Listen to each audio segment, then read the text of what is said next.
Good morning friends, स्वागत है आपका करंट अफेयर डिस्कशन में। आज दिनांक 25 जुलाई 2023 है। इसमें हम द हिंदू के, इंडियन एक्सप्रेस के और बाकी न्यूज़पेपर्स के स्टैटिक प्लस उसका करंट अफेयर दोनों साथ में डिस्कस करेंगे। फर्स्ट न्यूज़ काफ़ी इंपॉर्टेंट है जो कि डॉक्टर्स की एक रिस्पेक्ट के लिए कि वर्ल्ड एम्ब्रायोलॉजिस्ट डे है। एम्ब्रायोलॉजिस्ट क्या होते हैं? वो प्रोफेशनल होते हैं जो इस प्रोसेस में हेल्प करते हैं। कौन सी प्रोसेस में? कि एक नई लाइफ देना और उसमें हेल्प करना कि नए बेबीज़ को कैसे बनाया जाता है। इसमें बेबीज़ को बनाने का एक तरीका होता है इन विट्रो फर्टिलाइजेशन। जो एम्ब्रायोलॉजिस्ट हैं वो उस टाइप के मेडिकल प्रोफेशनल हैं जो स्टडी और एग्जामिन करते हैं जो स्पर्म के ऊपर, एग के ऊपर, एम्ब्रॉयज़ के ऊपर कि कौन से स्पर्म और एग हैं जो हेल्दी हैं, जो फर्टिलाइजेशन में हेल्प करते हैं आईवीएफ में। इन विट्रो फर्टिलाइजेशन में क्या होता है कि पार्टिकुलर स्पर्म और एग्स को एक लैब में मिक्स किया जाता है और उसके बाद में उनको एम्ब्रॉय में डाला जाता है ताकि वो टेस्ट ट्यूब बेबी वाला सिस्टम होता है, उसी के सिमिलर में ये वाला कंसेप्ट है। अब हिस्ट्री की बात करें, 1978 में इसको सेलिब्रेट करना स्टार्ट किया था क्योंकि उस टाइम पे जो फर्स्ट बेबी था लुइस जॉय ब्राउन, उसको बनाया गया था। तो उसी की यादगार में और उसको कमेमोरेट करने के लिए हर एक साल इसको सेलिब्रेट किया जाता है जे world embryologist day. Next news nomadic elephant exercise के ऊपर है जो इंडिया और मंगोलिया के बीच में होती है। इसको नोमैडिक एलिफेंट बोलते हैं और ये 15th एडिशन है जो joint military exercise carry out की जाती है जिसमें एनुअल इवेंट होता है, या तो मंगोलिया में होगा या फिर इंडिया में, मतलब अल्टरनेटिवली होता है, एक बार हमारे कंट्री में एक बार उनके कंट्री में। जो सोल्जर्स हैं मंगोलियन आर्म्ड फोर्सेज के, जो उनके एक यूनिट है 084, और इंडियन आर्मी के soldier Jammu and Kashmir light infantry regiment, army में डिफरेंट टाइप के रेजिमेंट होते हैं तो उसी में से ये पार्टिसिपेट करेंगे। उद्देश्य क्या है ये एक्सरसाइज करने का? सबसे बड़ा उद्देश्य है कि जो मिलिट्री टू मिलिट्री रिलेशन है वो काफ़ी हेल्दी होंगे और एक दूसरे की बेस्ट प्रैक्टिसेस को आपस में शेयर करना। बेस्ट प्रैक्टिसेस में क्या आता है कि उनका ऑपरेशन करने का क्या स्टाइल, उनके पास कौन से वेपन है, कौन सी टेक्टिक्स और स्ट्रेटजी यूज़ की जाती हैं कोई भी सिचुएशन हैंडल करने के लिए, ऑपरेशन करने के लिए, humanitarian assistance and disaster relief के लिए।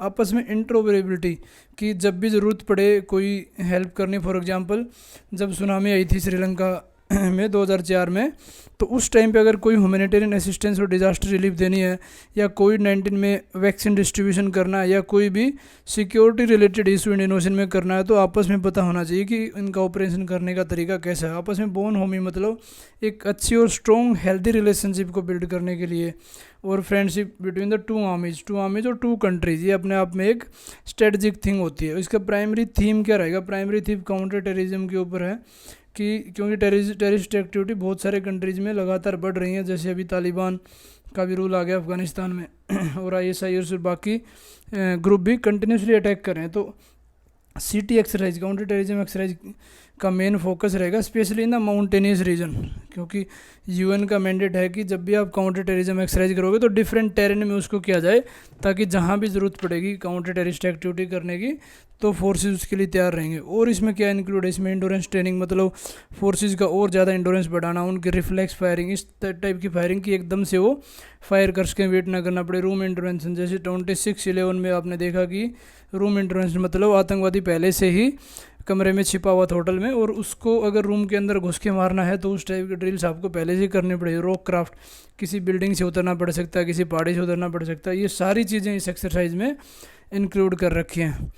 नेक्स्ट न्यूज़ है हुलॉक गिबॉन के बारे में। तो हुलॉक गिबॉन की स्ट्रेंथ काफ़ी कम हो गई और उसके लिए काफ़ी न्यूज़ में ये ओनली ऐप है जो फाउंड किया जाता है इंडिया में, और मेनली कहाँ का नेटिव? ईस्टर्न बांग्लादेश में, नॉर्थ ईस्टर्न इंडिया में, म्यांमार में और साउथ वेस्ट चाइना में। मेनली नॉर्थ ईस्टर्न रीजन जो वहाँ बॉर्डरिंग कंट्रीज़ हैं और नॉर्थ ईस्टर्न पार्ट है उसी में पाए जाते हैं। तो गिबॉन एक सबसे छोटा और दी फास्टेस्ट ओल एप है जो कि ट्रॉपिकल एंड सब ट्रॉपिकल फॉरेस्ट में पाया जाता है south eastern part of the Asia. Tropical कहाँ होता है? 23.5 डिग्री जो होता है वहाँ पे ट्रॉपिकल, और इससे थोड़ा सा ऊपर सब ट्रॉपिकल रीजन होता है। और ये काफ़ी यूनिक है जो अपने नॉर्थ ईस्ट में पाया जाता है। यहाँ पे इसकी 20 के आसपास स्पीसीज पाई जाती हैं। इसके फीचर्स अलग हैं, इसकी एक्टिविटी अलग हैं। तो इसको दो कैटेगरी में बांटा जाता है, एक तो western hoolock gibbon and the eastern hoolock gibbon. तो इनके बारे में थोड़ा और डिटेल से देखते हैं। वेस्टर्न हुलॉक गिबन क्या है? ये इसकी रेंज बहुत ज़्यादा है, नाम तो वेस्टर्न है लेकिन पाया कहाँ जाता है? नॉर्थ ईस्टर्न रीजन में। और इसको रेस्ट्रिक्ट कहाँ रखा है? ब्रह्मपुत्रा रिवर और द दिबांग रिवर। हम ब्रह्मपुत्रा के बारे में भी करेंगे, पहले इसको गिबॉन को कंप्लीट कर लेते हैं। उसके बाद इंडिया के बाहर कहाँ पाया जाता है? ईस्टर्न बांग्लादेश में और नॉर्थ वेस्ट म्यांमार में। और IUCN की रेड लिस्ट में क्या है? ये इंडेंजर्ड IUCN में क्या है, डिफरेंट टाइप की कैटेगरीज हैं, जैसे टोटल 9 कैटेगरीज में बांटा गया, जैसे critical endangered, endangered vulnerable, extinct इन वाइल्ड, लीस्ट कंसर्न। तो ये सारी उसकी लिस्ट होती है। और IUCN का हेडक्वार्टर स्विट्ज़रलैंड में 1948 में इसको इस्टेब्लिश किया था। 2023 में भी IUCN के ऊपर क्वेश्चन आया था। और ये रेड लिस्ट एक जारी करता है जिसमें इनको स्पीसीज़ को डिफरेंट कैटेगरी दी जाती है। अब आते हैं ईस्टर्न होलो गिबन। ये कहाँ पाया जाता है, अरुणाचल प्रदेश में, असम में और सदर्न चाइना और नॉर्थ वेस्ट म्यांमार। और इसका स्टेटस क्या है, वल्नरेबल। ये इससे थोड़ा डाउन कैटेगरी में है। यहाँ पे मैंने ब्रह्मपुत्रा की बात की, ब्रह्मपुत्रा ये कैलाश रेंज से ओरिजिनेट होती है जो कि तिब्बत में। इसको वहाँ पे चेम्योंग दुंग जो कि ग्लेशियर है उसमें से ओरिजिनेट होती है। और इंडिया में सादिया लोकेशन है अरुणाचल प्रदेश में, वहाँ से एंटर करती है। इसकी ट्रिब्यूटरी बात करें, लेफ्ट बैंक ट्रिब्यूटरी इसकी है दिबांग, लोहित, धनसरी, कपिली। और राइट बैंक कमेंग, मनस, सुबानसरी, तीस्ता।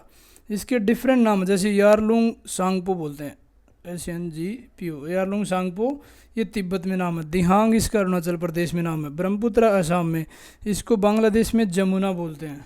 तो ये हमने ब्रह्मपुत्रा के बारे में डिस्कस किया। चलते हैं आगे। Next news, Ramgarh Vishdhari tiger reserve के, जो इंडिया का 52nd टाइगर रिजर्व बन गया। और ये न्यूज़ में क्यों कि यहाँ पे एक नए कप मतलब एक टाइग्रस ने एक अपने बच्चे को जन्म दिया, उसलिए बहुत ज़्यादा न्यूज़ में है। तो इसके बेसिक कवर करते हैं। कई बार टाइगर रिजर्व पे डायरेक्ट क्वेश्चन आता है। ये south eastern part of the Rajasthan में, जो बूंदी डिस्ट्रिक्ट में पाया जाता है, जहाँ पे कौन कौन सी पहाड़ियों के एलिमेंट है, विंध्या और अरावली के दोनों के एलिमेंट पाए जाते हैं। मतलब जो फीचर्स विंध्या हिल्स के हैं, अरावली हिल्स के हैं, वो दोनों मिक्स पाए जाते हैं रामगढ़ विषधारी में। और ये कंटिन्यूसली बफर एरिया है। अपने रणथंभौर टाइगर रिजर्व के बारे में सुना होगा राजस्थान में, उसको इसके नॉर्थ ईस्टर्न साइड में है। और मुकुंदरा हिल्स टाइगर रिजर्व इसके सदर्न साइड में है। यहीं पे इसकी एक मेज रिवर है जो कि ट्रिब्यूटरी चंबल रिवर की, वो इसके अंदर से गुजरती है। और टेरेन काफ़ी रग्ड है और हिली टेरेन है। और हैबिटेट में ढोक ट्रीज कौन से होते हैं, इनको हिंदी में जाटी के पेड़ बोलते हैं। ढोक ट्रीज बहुत ज़्यादा पाए जाते हैं जो डेजर्ट एरिया के लिए काफ़ी सूटेबल है।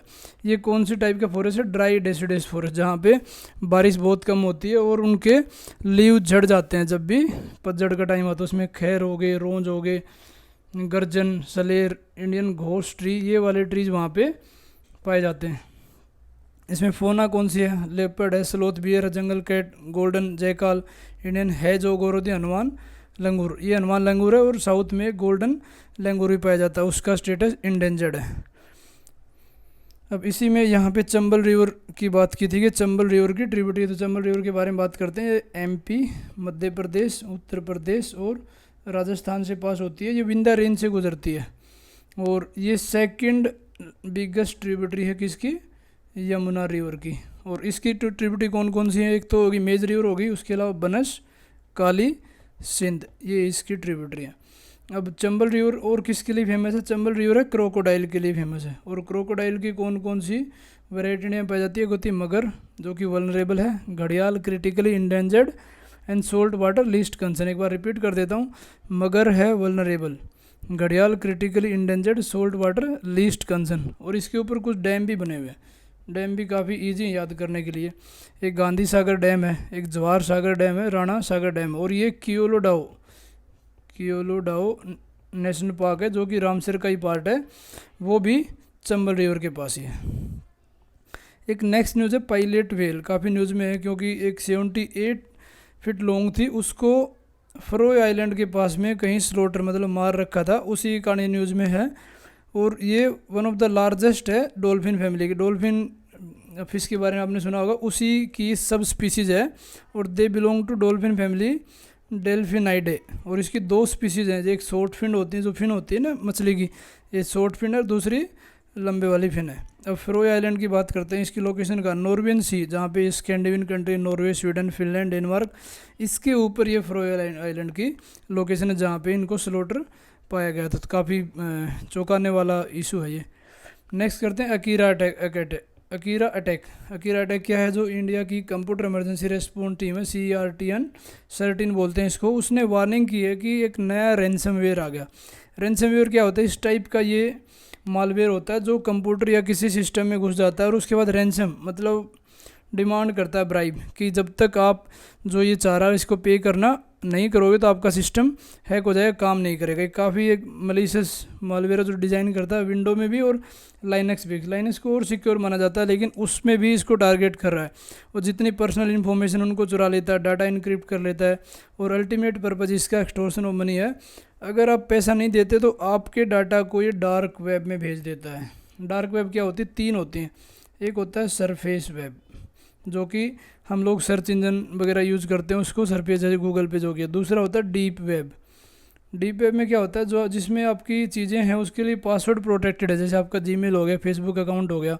और लास्ट में आता है डार्क वेब। डार्क वेब में क्या है, ओनियन टाइप लेयर होती है, मतलब मल्टीपल लेयर होती हैं, उनको ईजिली एक्सेस नहीं किया जा सकता क्योंकि उस टाइप का सॉफ्टवेयर डिज़ाइन होता है। जैसे आपने देखा होगा कि जितनी क्रिमिनल एक्टिविटी होती है, टेररिज्म से रिलेटेड है, ड्रग ट्रैफिकिंग वाली होगी, या कोई भी प्रोपोगंडा करने की मशीनरी होती है, वो सारे लोग डार्क वेब को यूज़ करते हैं। तो ये भी सेम कर रहा है। अगर विक्टिम इनको डाटा देने में मना करेगा या पैसा देने में मना करेगा तो उसके डाटा को ये डार्क वेब ब्लॉग में डाल देते हैं। अब CERT-इन की बात कर सकते हैं। कंप्यूटर इमरजेंसी रिस्पॉन्स टीम क्या है? नेशनल नोडल एजेंसी है। जब भी कोई कंप्यूटर रिलेटेड सिक्योरिटी इंसिडेंट होता है इंडिया में तो इस सबसे पहले रिस्पॉन्ड करती है। इसका मैंडेट क्या है? कलेक्शन करना, एनालिसिस करना, इन्फॉर्मेशन को डिसेमिनेट करना, कोई भी साइबर इंसिडेंट इंडिया में हो रहा है उससे रिलेटेड।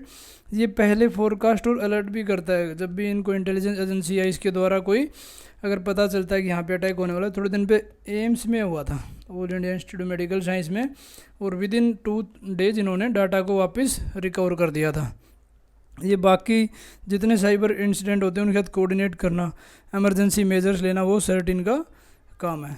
नेक्स्ट न्यूज़ भी काफ़ी इंपॉर्टेंट है। जो पेटेंट एक्ट है वो ओवरराइड करेगा competition act. Delhi high court ने बोला थोड़े दिन पहले कि उसकी प्रेसिडेंस होगी, क्योंकि इसमें जो पेटेंट होल्डर हैं उसके राइट को वायलेट नहीं किया जा सकता। तो पेटेंट एक्ट के बारे में बात करते हैं। पेटेंट क्या होता है?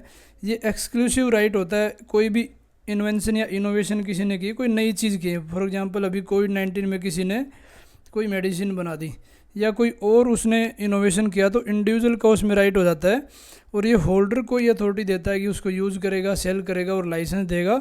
उसकी परमिशन के बिना दूसरे लोग उसको इस्तेमाल नहीं कर सकते। इसमें पेटेंटी कौन होता है? पेटेंटी वही होता है कि जिसके नाम पे रजिस्ट्रेशन होगा पेटेंट का और उसको ही गारंटी मिलती है, वो उसका होलसेल मालिक होता है, उसको बोलते हैं पेटेंट होल्डर। और रजिस्टर कहाँ किया जाता है? गवर्नमेंट ऑफ इंडिया के द्वारा किया जाता है और इसके पेटेंट ऑफिस 3-4 जगह लोकेशन पे हैं। कंपटीशन कमीशन ऑफ इंडिया भी काफ़ी यहाँ पे लिंक बनता था, हमने इसको डिस्कस कर लेते हैं। Statutory body. स्टैट्यूटरी बॉडी क्या होती है? जिसको पार्लियामेंट के द्वारा लॉ से बनाया जाता है और इसको 2002 में बनाया था।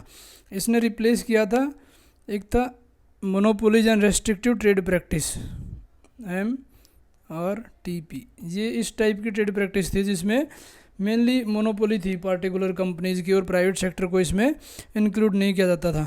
तो उसको रिप्लेस करके इसको बनाया गया 2002 में। राघवन कमेटी ने इसकी रिकमेंडेशन दी थी। इसकी कंपोजिशन की बात करते हैं। इसमें एक चेयरमैन होता है और 6 मेंबर्स होते हैं, अपॉइंट किए जाते हैं सेंट्रल गवर्नमेंट के द्वारा। एक क्वासी जुडिशियल बॉडी है, मतलब इसके पास जुडिशरी की पावर भी होती है और ये कोर्ट की तरह फंक्शन करती है। सिविल कोर्ट की इसके पास पावर होती है।